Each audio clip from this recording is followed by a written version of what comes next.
India news Punjab Himachal, मैं अजय शुक्ल tri city debate में आपका स्वागत करता हूं। आज का मुद्दा है हुडा के इन्हांसमेंट से पंचकुला को कब मिलेगी मुक्ति।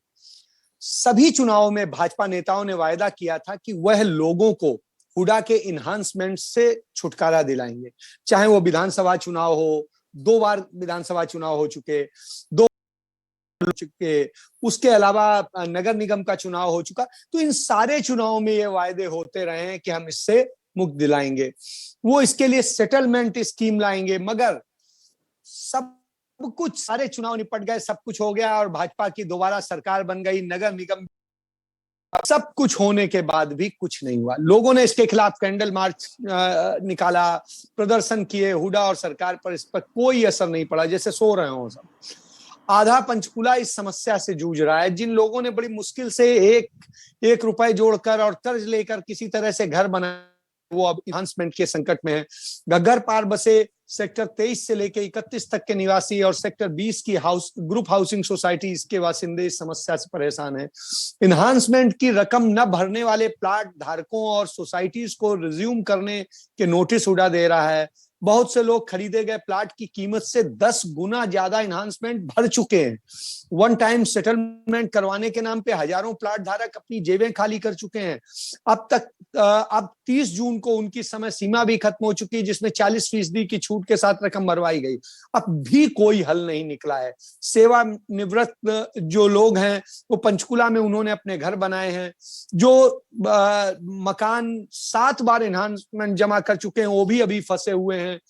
चौथी एनहांसमेंट के मामले में सुप्रीम कोर्ट ने वापस करा दी थी, मगर एक बार फिर से नए सिरे से हुडा ने अब उसकी वसूली शुरू कर दी है, जबकि अलॉटमेंट के वक्त इसका कोई प्रावधान नहीं था।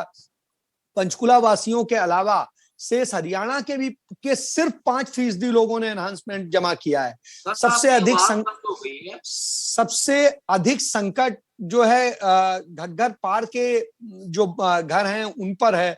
तो इस तरह से स्थितियां हैं, पूरी संकट में है। तो जब ये संकट खड़ा है, ये सारी चीजें खड़ी हैं और जिस तरीके से यहाँ के लोग परेशान हैं और यह चुनावी वायदा बन के रह गया है, हर बार इसी के नाम पे वोट लिया जाता है, तो इस तरह से करके क्या हम जनता की राजनीति कर रहे हैं, जनहित की राजनीति कर रहे हैं, ये एक सवालों में आ जाता है। इसी को लेके मैं सबसे पहले जाऊंगा योगेंद्र जी के पास। योगेंद्र जी, जिस तरह की स्थितियां हैं जो मैंने बताया, उसके अलावा भी आप चूंकि खुद फेस कर रहे हैं, तो आप चूंकि अध्यक्ष, वरिष्ठ उपाध्यक्ष भी हैं आरडब्ल्यूए के 20 के, तो आप ये बताइए कि क्या स्थितियां हैं, क्या वास्तविकता है। आप तो फ्लैट में रह रहे हैं और जो फ्लैट चंद कीमत पे लिए गए थे वो कुछ लाख में लिए गए थे, उनकी कीमत उससे कई गुना, कई 100% बढ़ा के जो इन्हांसमेंट मांगा जा रहा है। तो क्या है स्थितियां? शुक्ला जी, आपका मैं बहुत बहुत धन्यवाद करता हूँ, आपके चैनल का भी धन्यवाद करता हूँ। ये जो मुद्दा है ये पूरे हरियाणा से कनेक्टेड है। पूरा हरियाणा इसमें डूबा हुआ है इन्हांसमेंट के चक्कर में। 1990 के अंदर जब सोसाइटियां बनवाई गई और तब इन्होंने कहा, उनका जो ब्रोचर था उसके ऊपर लिखा हुआ था no profit no loss. Hooda का जो ब्रोचर था उस पर लिखा था no profit no loss basis पे हम जो सर्विस क्लास है उनको हम फ्लैट अलाट करने जा रहे हैं। पहले तो इन्होंने अलाटमेंट ड्रा निकाला सेक्टर एमडीसी में, पंचकुला में। वहां जो नहीं निकले वहां पे इन्होंने रेट दिया 892 रुपए पर स्क्वायर मीटर के हिसाब से, और जो नहीं निकले उनको इन्होंने लेटर इशू किया कि हम आपको कंफर्म जो है जगह देंगे सेक्टर 20 के अंदर, तो जो लेना चाहता है वो अपनी ऑप्शन दे दे। देखो, आफ्टर ऑल हम सब सर्विस क्लास थे, हमारे पास कोई और सोर्स नहीं था, ना हम शहर के अंदर मकान ले सकते थे, सब रिटायर्ड पर्सन भी बहुत थे उस टाइम। तो इन्होंने जब दिया तो तब इन्होंने रेट कर दिया 892 से 1206। पहली मार तो इन्होंने 6 महीने के अंदर 300-400 रुपए इन्होंने बढ़ा दिए। उसके बाद जब फ्लैट दे दिए, इन्होंने खुद जमीन, मतलब पहले मेन पंचकुला साइड में कम लिए और उसके बाद जो रोड के उस पार वालों से ज्यादा लिए। बिल्कुल ज्यादा लिए, जंगल था यहाँ पे, ये नहीं पता लगता कि हमारा प्लाट कहाँ है। उसके बाद इन्होंने क्या किया कि जो जमीन एक्वायर की, 1 लाख रुपया पर एकड़ इन्होंने किसान से जमीन एक्वायर की, और हमें जो दिया आधा एकड़ दिया 24 लाख रुपए एकड़ के साथ, 24 लाख रुपया आधा एकड़। 1 लाख रुपया एकड़ लेके 24 लाख रुपया एकड़ का आधा एकड़ दिया इन्होंने हमारे को। उसके बाद इन्होंने कहा कि ये, हमने पूछा भाई इतना क्यों डिफरेंस है, तो ये कहते हैं इसमें सारे डेवलपमेंट चार्जेस लग गए, सब कुछ हो गया, भाई चलो ठीक है, हर एक ने सोचा सड़कें बनाएंगे, पार्क देंगे, हालांकि वो फैसिलिटी आज तक कुछ नहीं प्रॉपर मिल रही। उसके बाद इन्होंने एनहांसमेंट देनी शुरू कर दी, कहते हैं हम किसानों को पैसा दे रहे हैं क्योंकि किसानों ने हमारे ऊपर केस किया हुआ। मैं आपके माध्यम से आज भी कहना चाहता हूं HSBP वाले को कि कोई भी कोर्ट का एक ऑर्डर है 394 रुपए पर स्क्वायर मीटर के हिसाब से, उसके बगैर कोई ऑर्डर नहीं कोर्ट का। जो ऑर्डर बनाए गए इन्होंने अंदर ऑफिस में बैठ के वो ऑर्डर बनाए और सरकार ने हमारे ऊपर थोप दिए, और उसके बाद वहां पे कोई इनके पास एनहांसमेंट, जब इनसे मीटिंग होती थी ये कहते हमारे पॉलिसी कोई नहीं है, बड़ी मुश्किल जाके 2019 मैं यही तो कह रहा हूं कि जब पॉलिसी नहीं थी उसके बाद भी वसूलने का क्या मतलब था? जब आपको अलॉट किया गया तब एनहांसमेंट की बात ही नहीं थी, फिर क्यों? उसके बाद एक बड़ी जल्दी में 2019 के अंदर एक स्कीम बनाई गई, फिर एक पॉलिसी बना के वो दे दी गई। उस पॉलिसी के अंदर कई चीजें ऐसी इनकी मेंशन थी जो मैं आपको बताना चाहता हूं, पढ़ूंगा तो बहुत लंबी हो जाएगी। ये हमारे से 15% इंटरेस्ट चार्ज कर रहे हैं। मेहता साहब मोबाइल को जो है लैंडस्केप में कर लें। मेरे को कह रहे हैं? नहीं, हाँ बोलिए, आप बोलिए। मैं ये कह रहा हूं कि 15% ये इंटरेस्ट चार्ज कर रहे हैं, जबकि कहीं भी किसी बैंक में आज की डेट में क्या ये 15% इंटरेस्ट पे कर रहे हैं किसी को? किसी सीनियर सिटीजन को दे रहे हैं? 3%, 3.5% दे रहे हैं। 15% इंटरेस्ट भी क्या किया सर इन्होंने कि जिस दिन कोर्ट का ऑर्डर, एक एग्जांपल दे रहा हूं, 1 जनवरी 2002 को हुआ और इन्होंने सोसाइटी को चिट्ठी इशू की 1 जनवरी 2003 में। 2 साल का गैप आ गया, 3 साल का। 3 साल इन्होंने हमारे से एनहांसमेंट नहीं मांगी, लेकिन इंटरेस्ट लगा के हमारे ऊपर 3 साल का थोप दिया, ये आपको इंटरेस्ट देना है, जबकि वो इंटरेस्ट बिल्कुल नहीं बनता। कोर्ट के चलिए वो इंटरेस्ट नहीं बनता। मैं आता हूं आपके पास दोबारा। मैं BR मेहता साहब के पास जाऊंगा। मेहता साहब जो है 25 सेक्टर की रेजिडेंट वेलफेयर एसोसिएशन को रिप्रेजेंट करते हैं, उसके वरिष्ठ उपाध्यक्ष हैं। मेहता साहब, आप भी उस समस्या से और आपके पूरे समस्या से जूझ रहे हैं लगातार। जिस तरह से समस्या है, जिस तरह से क्वात्रा जी ने बताया, तो वो समस्याएं कैसे हैं और उनके लिए आप लोगों ने क्या किया? हुडा से कोई बात हुई, सरकार से बात हुई, सरकार के प्रतिनिधियों से बात हुई, कुछ हुआ? क्या हुआ और क्या नहीं हुआ? जी मेहता साहब, सुन पा रहे हैं मुझे?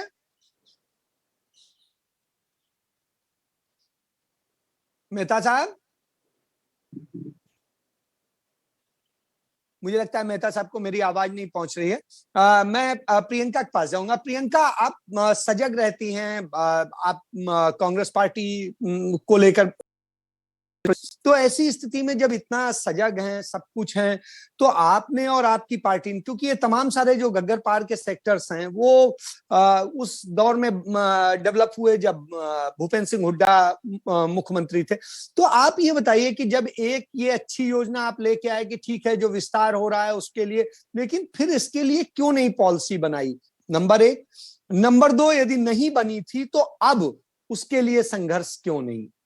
जी, कांग्रेस सदैव ही आम आदमी के साथ खड़ी हुई है। जब पहले आप देखिए कि 2014 से पहले जो भी डेवलपमेंट हुआ है, हुड्डा साहब के टाइम में डेवलपमेंट हुआ था। जब ये आपका एनहांसमेंट का जो आपका तब चार्ज भी होता था, तो कैलकुलेशन में अब जो हुड्डा कैलकुलेशन कर रहा है, 2000 करोड़ का इन पे कर्ज हो गया है। अभी क्या करते हैं, रेजिडेंशियल एरिया और कमर्शियल एरिया 2 कैटेगरी में होते हैं। जो रेजिडेंशियल एरिया है, जैसे क्वात्रा जी ने बताया, उसे नो प्रॉफिट नो लॉस पे करते हैं। जो कमर्शियल एरिया है उसे ऑक्शन में दुगने तिगने दामों पे बेचते हैं, जिसका प्रॉफिट कहाँ जाता है, क्योंकि डेवलपमेंट चार्जेस तो पहले ही आम आदमी से ले चुके होते हैं, वो प्रॉफिट आपका ये हुडा के पास या हरियाणा शहरी विकास परिधन के पास चला जाता है। तो अपने ही कमियों को छुपाने करते हैं, जब एनहांसमेंट आती है, जब आपका कोर्ट का ऑर्डर आता है, तो जो 20% या 30% रेजिडेंशियल एरिया है उसको वो जो पूरा 100% एरिया है सारा उसी पे थोप दिया जाता है कि मतलब पूरा, क्योंकि कमर्शियल प्रॉपर्टी वालों से तो ये चार्ज कर नहीं सकते।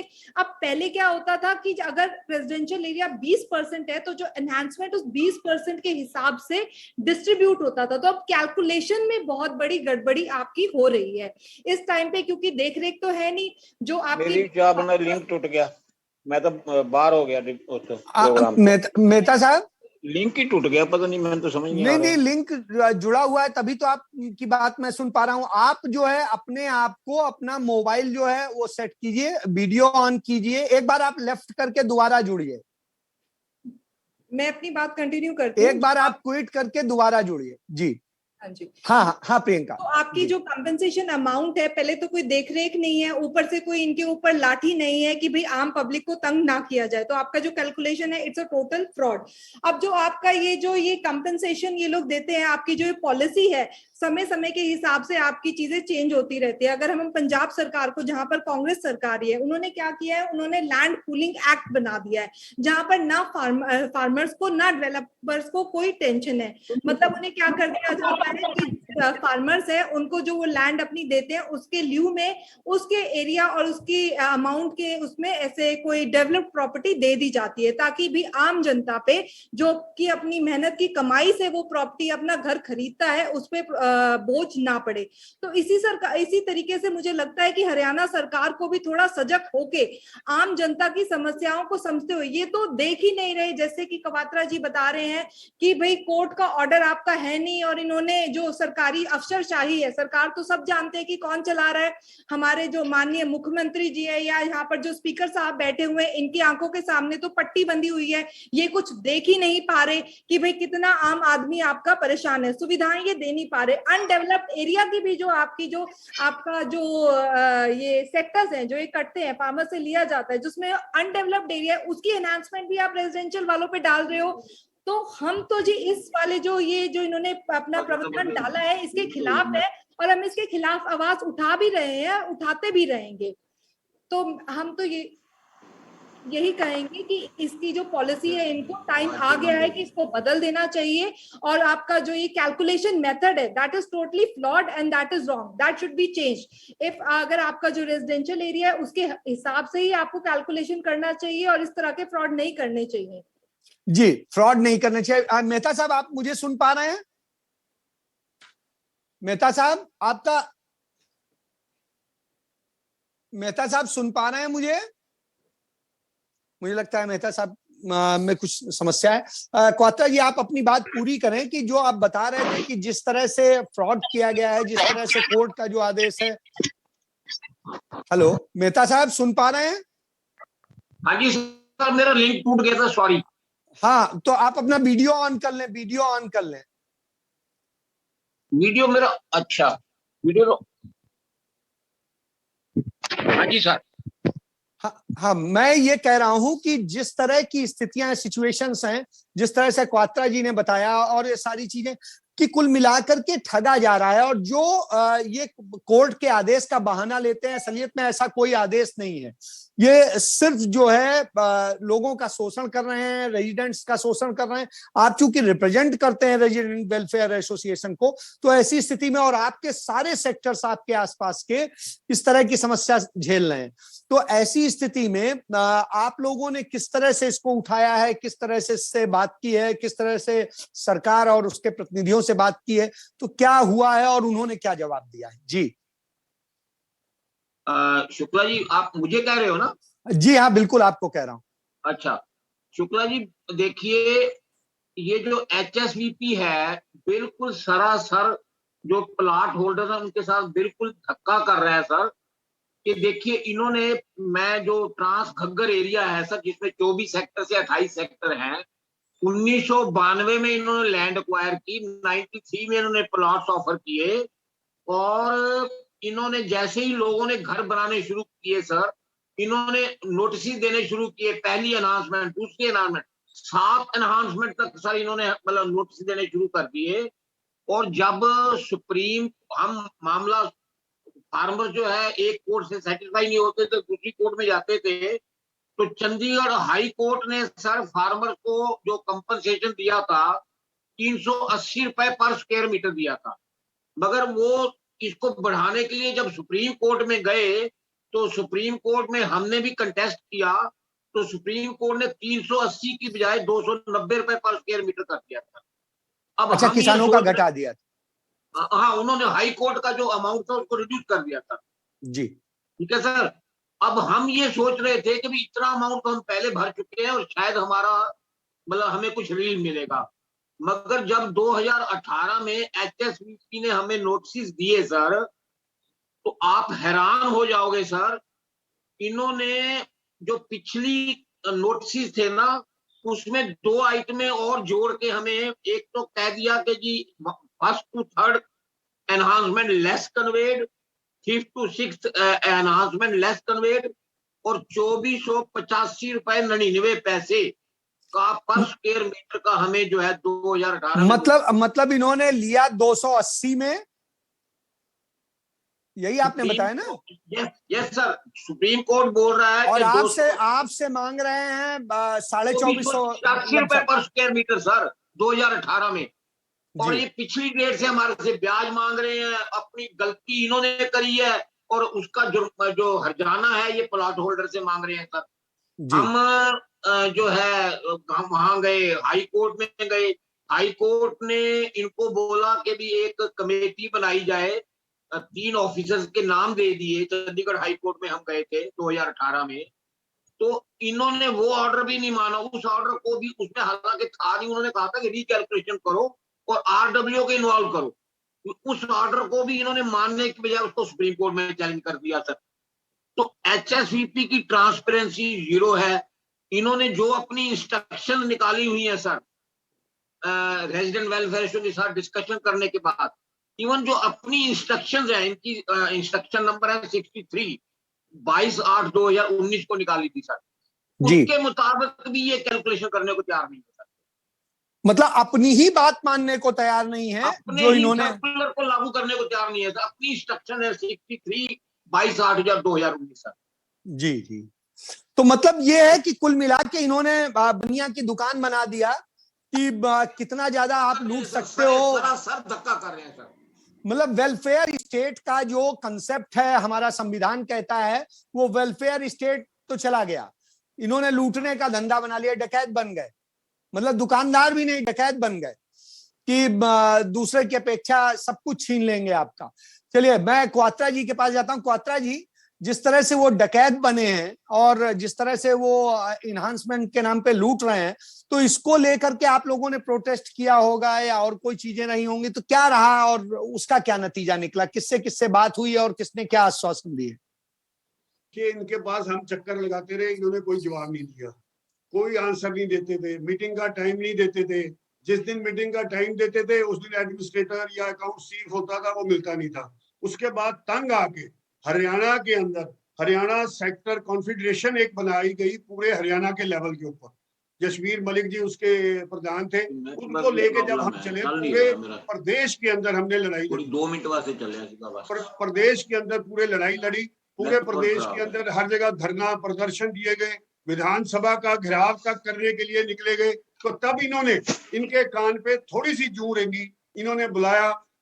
इन्होंने कहा कि हम ठीक है, अगर आपकी सब बातें मानते हुए हम एक पॉलिसी बनाते हैं। ये 2018 में बनी थी फेडरेशन। तो इन्होंने एक पॉलिसी बनाई, पॉलिसी के तहत इन्होंने कहा कि हम पॉलिसी के तहत आप काम करेंगे।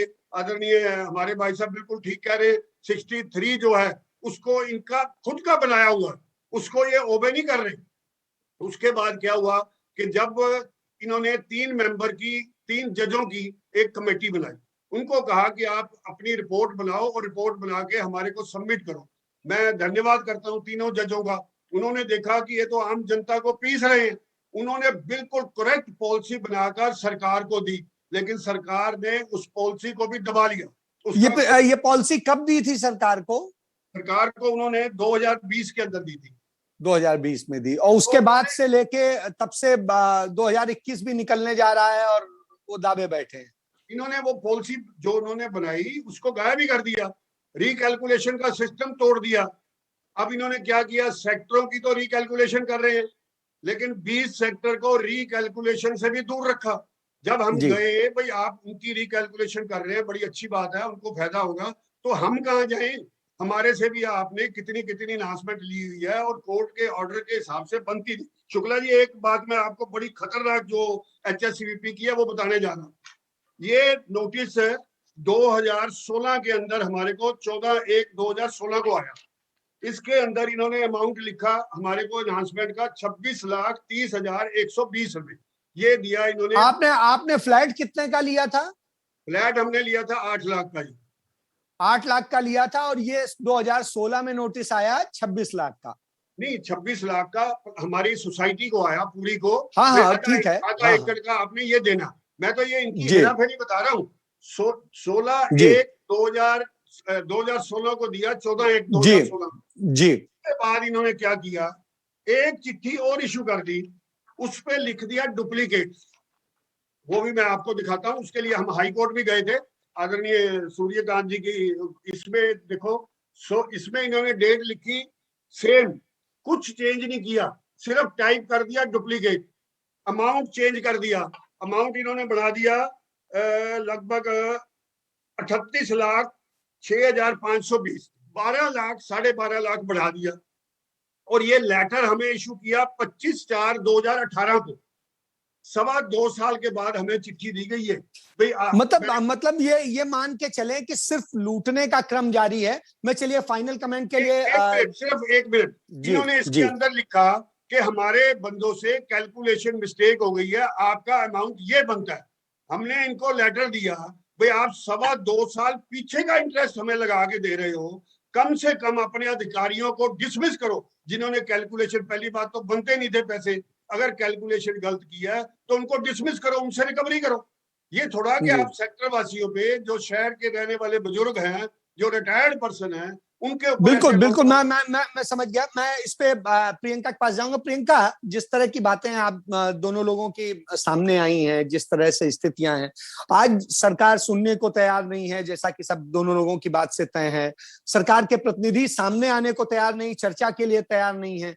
तो जब वो भाग रहे हैं, भारतीय जनता पार्टी भागती नजर आ रही है अपने ही किए वायदों से, क्योंकि उन्होंने पूरा नहीं किया 7 साल से ऊपर, अब तो 8 साल होने आ रहे हैं। तो जिस तरह की स्थितियां हैं, ऐसी स्थितियों में क्या आप लोग कोई इसका मुद्दा बनाएंगे, लड़ेंगे और इसके लिए करेंगे, और या क्या कांग्रेस पार्टी की नीति है इसको लेके? जी, कांग्रेस पार्टी आम जनता के साथ खड़ी है। हम तो आज भी जो ट्रांसगगर के लोग हैं उनके साथ खड़े हैं, चाहे कोई एप्लीकेशन देना हो, किसी अधिकारी के पास जाना हो, किसी से बात करना हो। हम हर जो आमजन जो इस सरकार की या किसी भी नीतियों से जिसको परेशानी है, हम उसके साथ खड़े हैं। अगर आप कांग्रेस पार्टी को दूसरी स्टेट में देखोगे, जैसे मैंने आपको पंजाब का उदाहरण दिया था, वहां उन्होंने अपनी पॉलिसी चेंज भी कर ली है ताकि आम जनता को परेशानी का सामना ना करना पड़े। मेरा तो यही मानना है कि जो इस सरकार का आम आदमी विरोधी इनका जो ये रवैया है वो इन्हें बदल लेना चाहिए, वरना जनता इन्हें माफ नहीं करेगी। ये जिन वादों पे आए थे उन सब पे तो पीछे गया ही है, बट उससे बढ़ करके इन्होंने आम आदमी का, आज महंगाई चरम सीमा पे बढ़ गई है, मतलब अपने ही ये कोष भरते जा रहे हैं। अब HSVP में अधिकारियों की क्या हिम्मत है, अगर ये जो हमारे यहाँ पर जो बैठे हैं स्पीकर साहब खुद यहाँ पर पंचकुला में बैठे हैं, अगर वो थोड़े भी सतर्क होते, उसे किसी के दर्द से उन्हें थोड़ा सा फर्क पड़ता, तो क्या किसी की हिम्मत है कि इस तरह से एनहांसमेंट चार्ज कर ले? नहीं, बिल्कुल बड़ी अच्छी बात कही प्रियंका ने कि जो दर्द समझना चाहिए जनप्रतिनिधियों का, वो समझने के बजाय वो सत्ता सुख लेने में व्यस्त हैं।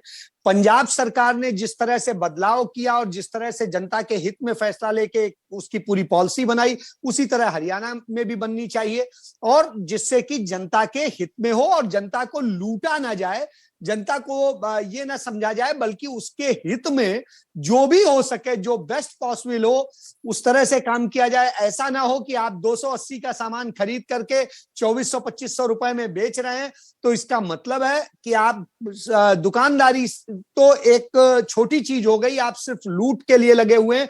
तो हरियाणा सरकार को चाहिए कि इससे निपटे, और पंजाब सरकार की तर्ज पर वो भी उससे सीखे कि किस तरह से जनता के हित में फैसले लिए जाते हैं और काम किया जाता है। झूठे वायदे नहीं किए जा सकते सकते हैं। और इसी के साथ मैं अपनी चर्चा को समाप्त करता हूं और उम्मीद करता हूं कि इस चर्चा को देखने के बाद में भारतीय जनता पार्टी के कुछ लोग जो है कुछ करने की बात करेंगे। क्वात्रा साहब फिर दोबारा चर्चा करेंगे, तब आपसे बात करेंगे। चलिए, वक्त हो गया, इसलिए आप सभी आए, धन्यवाद।